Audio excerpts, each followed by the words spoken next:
സത്യം തുറന്നു പറഞ്ഞതിന്റെ പേരിൽ തന്നെയും സമുദായത്തെയും തേജോവധം ചെയ്യുകയാണെന്ന് SNDP യോഗം ജനറൽ സെക്രട്ടറി വെള്ളാപ്പള്ളി നടേശൻ പറഞ്ഞു. SNDP യോഗം ചേർത്തല യൂണിയൻ നേതൃസംഗമത്തിൽ സംസാരിക്കുകയായിരുന്നു വെള്ളാപ്പള്ളി. സത്യം തുറന്നു പറഞ്ഞതിന്റെ വിരോധം കൊണ്ട് തന്നെയും സമുദായത്തെയും തേജോവധം ചെയ്യാൻ ശ്രമം നടക്കുന്നുവെന്ന് SNDP യോഗം ജനറൽ സെക്രട്ടറി വെള്ളാപ്പള്ളി നടേശൻ പറഞ്ഞു. സാമൂഹിക സത്യങ്ങൾ വിളിച്ചു പറയുന്നവരെ വർഗീയവാദികളായി മുദ്രകുത്താനാണ് ഇന്ന് ശ്രമം നടക്കുന്നത്. ജാതി പറയുന്നവൻ കേമനും യഥാർത്ഥ മതേതരത്വം പറയുന്നവർ വഴിയാധാരവുമായി മാറുന്ന കാലത്തിലൂടെയാണ് കടന്നുപോകുന്നതെന്നും വെള്ളാപ്പള്ളി പറഞ്ഞു. ചേർത്തല SNDP യൂണിയൻ നേതൃതല സംഗമത്തിൽ പങ്കെടുത്ത് സംസാരിക്കുകയായിരുന്നു വെള്ളാപ്പള്ളി.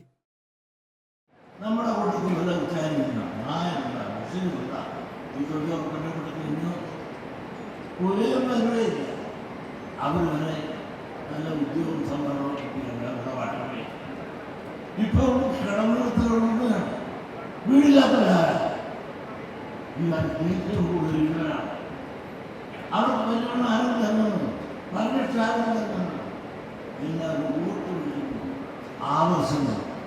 പക്ഷെ നമ്മുടെ വോട്ട് എന്താണ്, എൻ്റെ വില എന്താണ് സമുദായം വേണ്ടത്ര തിരിച്ചറിഞ്ഞിട്ടില്ല. പ്രിയമുള്ള സഹോദരി സഹോദരന്മാരെ, ഞാൻ കിട്ടുന്നില്ല. നമ്മുടെ വോട്ടിന് വിലയുണ്ടാകണം, ഈഴവന് വിലയുണ്ടാകണം. ഈഴവത്തെ വെച്ച് ഈഴവനാണെന്ന് പറയാനുള്ള അഭിമാനബോധം ഉണ്ടാകണം.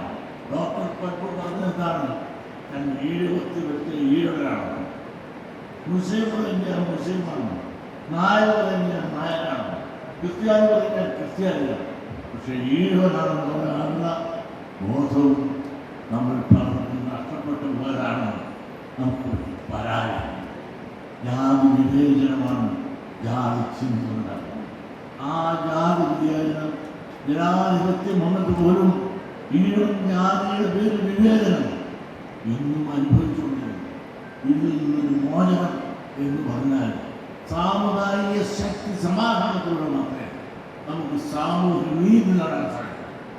ആ സാമുദായിക ശക്തി സമാധാനം നടത്തി സാമൂഹിക നീതി നേടാനുള്ള ആ പടയോട്ടത്തിൽ പടയാളികളായി പടന്മാരായി നമ്മൾ സമരത്തിൽ മുമ്പോട്ട് പോകാനുള്ള ഇച്ഛാശക്തി നിങ്ങൾക്ക് എല്ലാവർക്കും ഉണ്ടാകണമേ എന്ന അപേക്ഷയോടുകൂടി ഈ സമ്മേളനം ഔപചാരികമായി ഉദ്ഘാടനം പ്രഖ്യാപിച്ചു നിർത്തുന്നു.